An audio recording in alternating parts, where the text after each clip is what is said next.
More now from my interview with Attorney General William Barr. Earlier this year, the Justice Department announced a major investigation of big technology firms over antitrust. And I asked him when that investigation might be wrapped up. We started in earnest in July. It's been moving very quickly. We have a very ambitious schedule, and things are keeping up to schedule. We're talking very broadly with people and getting a lot of input from people in the industry and experts and so forth. And we're doing our analysis. And, you know, I'd like to have it completed sometime next year. I think it's important to move quickly on things. That's something I can talk about later. But, you know, these things have a cost to the marketplace and to the businesses. And I think at some point the government has to fish or cut bait. What are the principles here at stake? I mean, obviously bigness alone is not, I mean, these are enormous companies, they dominate their sectors, they dominate the US economy and the markets in this way, but that it's well established that scale alone is not sufficient to warrant antitrust enforcement action, or even to raise necessarily concerns about unfair behaviour. So what would be the principle, without getting into it again, what are the concerns about what Google, Facebook, Amazon, Apple, maybe others are doing?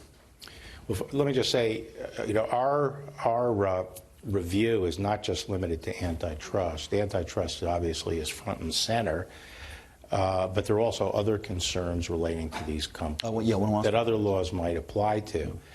There's some pressure, or some people have suggested sort of strong-arming the antitrust laws in order to reach things that really were not intended to be covered by the antitrust laws, and I'm not really in line with that. You know, I don't mind updating, you know, making sure that we're properly applying the antitrust laws to new situations, but we are looking at antitrust. We're also looking at behavior across the board and how it implicates other laws. The problem, obviously, is big, and I said this in my confirmation hearing, you know, big is not bad. I work for Verizon, and I really appreciate that. But the question is, when you have the kind of market power that some companies have in their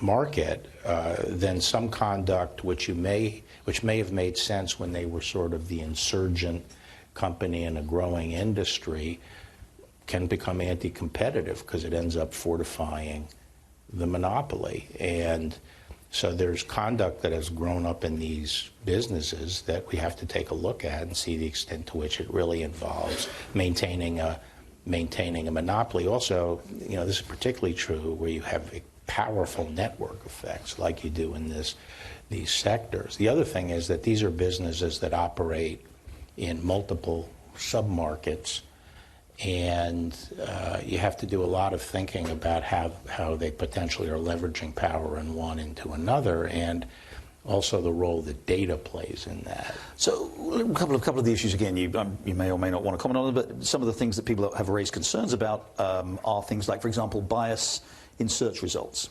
that they could be, the algorithms could possibly, conceivably, be favouring either their own products or people who've paid or whatever. Is that a possibility? Is that something you're looking into? Well, I can say exactly what we're looking into. I think Google has made public that they received civil investigative demands, but you know, I think it's sort of apparent to everybody the kinds of practices that are potentially being looked at. That could be one.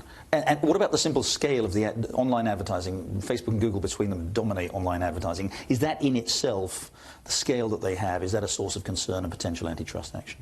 Well, that goes to the market power, and then you have to look at particular practices that may essentially exclude other competitors and lock in their market power. As I said, just successfully competing and getting to a dominant position is not itself wrong.